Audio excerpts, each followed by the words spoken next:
Sabahınız xeyir olsun, hörmətli tamaşaçılar. Şərq TV-ni izləyirsiniz. Ölkədə və dünyada baş verən ən yeni xəbərlərlə qarşınızdayıq. Studiyada Aybəniz Səfəroladı. Azərbaycanın Xarici İşlər Naziri Ceyhun Bayramov bugün ABŞ Dövlət Katibinin siyasi məsələlər üzrə müavini Alison Hookeri qəbul edib.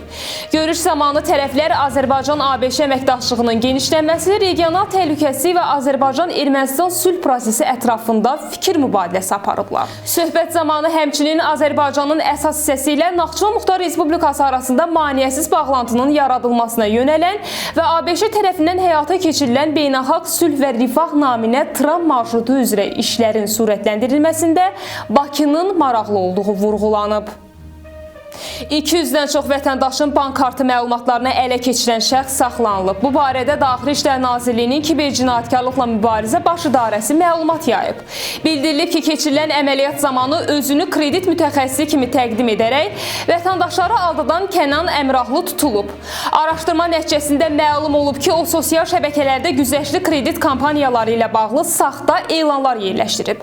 Daha sonra vətəndaşların məlumatlarını ələ keçirib, zərər çəkənlərin hesablarındakı vəsaitləri əvvəlcədən müxtəlif şəxslərin adını açdığı kartlara köçürərək mənimsəyib. Məhkəmənin qərarı ilə Kənan Əmrahlı barəsində həbs qətimkan tədbiri seçilib.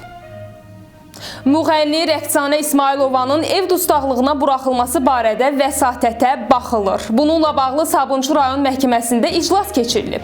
Qeyd edək ki, bu il avqustun 16-sında vətəndaşlardan daxil olan şikayətlər əsasında dələduzluq etməkdə təqsirli bilinən 1979-cu il təvəllüdlü İsmailova Rəqsanə saxlanılıb. Araşdırmalarla müəyyən edilib ki, o 2 nəfərin ümumilikdə 35 min manat dəyərində qızıl zinət əşyalarını və 520 min dollar məbləğində pulunu ələ keçirib.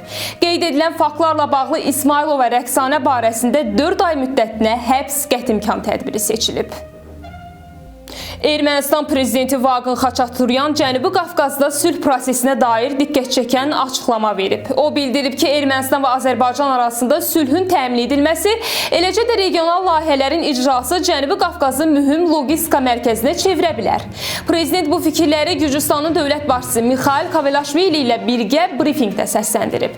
Suverenlik və qarşılıqlı hörmətə əsaslanan əməkdaşlığımız çox vacibdir. Əminəm ki, Ermənistan və Azərbaycan arasında sülhün qurulması, həmçinin müvafiq layihələrin həyata keçirilməsi Cənubi Qafqazı logistika mərkəzinə çevirəcək.